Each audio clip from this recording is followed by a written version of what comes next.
Ölüdeniz parkurundayız şu an. Hava çok güzel. Ölüdeniz'in arka tarafına geçiyoruz. Ben de Sait Hoca yürüyor.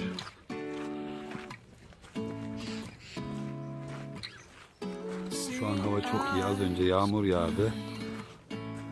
Evet, dağları görüyorsunuz. Ovacık, Aralya parkurunun olduğu bölge.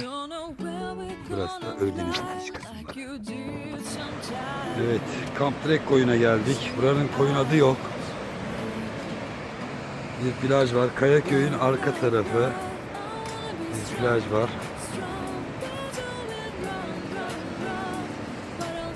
Şöyle bir tepedeyiz.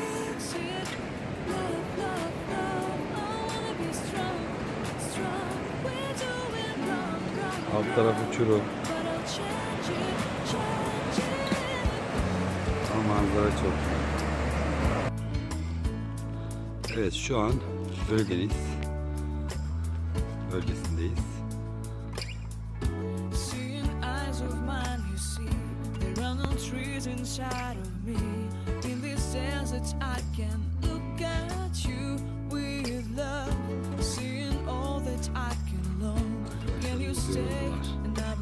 Bunları yürüttüm biraz.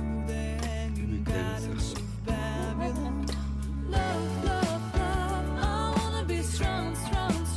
Evet, şu an Ölüdeniz'deyiz.